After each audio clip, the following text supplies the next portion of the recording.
தமிழ் சினிமாவில் என்னோட favourite hero யாருன்னு கேட்டா நீங்கள் சில பேர் ரஜினின்னு சொல்வீங்க, சில பேர் கமல்னு சொல்வீங்க.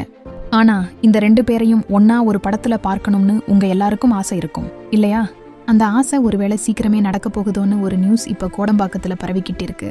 அதுவும் சாதாரண இயக்குனர் இயக்கத்தில் இல்லைங்க, லோகேஷ் கனகராஜ் இயக்கத்தில். அது மட்டும் இல்லாமல் இந்த படத்தை தயாரிக்க போகிறது இன்பநிதிங்கிற ஒரு புது தயாரிப்பாளரானு கேட்குறாங்க. இந்த நியூஸ் உண்மையாக இருந்தா தமிழ் சினிமா 1500 கோடியை கூட தாண்டி வசூல் சாதனை படைக்கலாம்னு சொல்கிறாங்க.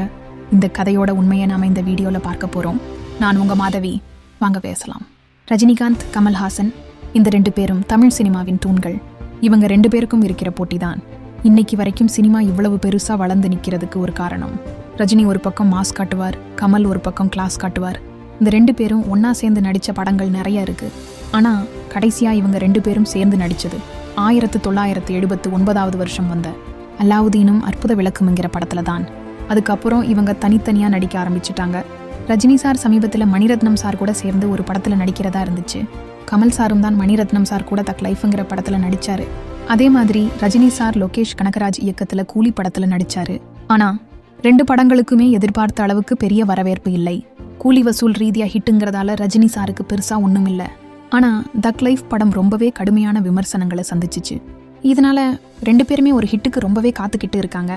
இப்படி ஒரு சூழல்ல ரஜினி, கமல் ரெண்டு பேரும் மீண்டும் சேர்ந்து ஒரு படத்தில் நடிக்க போறாங்கங்கிற ஒரு தகவல் இப்போ வைரலாக்கி பரவிக்கிட்டு இருக்கு. பொன்னியின் செல்வன் ஆடியோ வெளியீட்டு விழாலேயே ரஜினி சார் சொன்னாரு, நானும் கமலும் சேர்ந்து நடிக்க நல்ல கதை கிடைச்சா கண்டிப்பா நடிக்கிறோம்னு. அப்ப இந்த கதை யார்கிட்ட இருக்கு? வேற யார்கிட்டவும் இல்லைங்க, நம்ம லோகேஷ் கனகராஜ் கிட்ட தான். லோகேஷ் கனகராஜ் இப்ப விஜய் கூட விஜய் 69 படம் பண்றாரு. அது முடிஞ்சதுக்கு அப்புறம் இந்த மெகா காம்போவை இயக்க போறாருன்னு சொல்றாங்க. சரி, ஒருவேளை இந்த மெகா காம்போ சேர்ந்து நடிச்சா இந்த படத்தை தயாரிக்கிறதுக்கு யாருக்கு தைரியம் வரும்? இந்த தகவல் உண்மையா இருந்தா ரெட் ஜெயிண்ட் மூவிஸ் நிறுவனமும் ராஜ்கமல் பிலிம்ஸ் இன்டர்நேஷனல் நிறுவனமும் சேர்ந்துதான் இந்த படத்தை தயாரிக்க போறாங்கன்னு சொல்றாங்க. அதுல என்ன விஷயம்னா, தமிழ்நாட்டோட துணை முதலமைச்சர் உதயநிதி ஸ்டாலினோட பையன் இன்பநிதி தான் ரெட் ஜெயிண்ட் மூவிஸ் நிறுவனத்துக்கு சியோவா பொறுப்பேற்க போறாருன்னும். அவர் அந்த பதவிக்கு வந்த உடனேயே ரஜினி கமலை வச்சு பண்ண போற இந்த படம் பற்றிய அறிவிப்பை வெளியிடுவார்னு சொல்றாங்க. ஒருவேளை இந்த நியூஸ் உண்மையா இருந்தா இந்த செய்தி நம்ம எல்லாரையும் சந்தோஷப்படுத்துங்கிறதுல எந்த சந்தேகமும் இல்லை.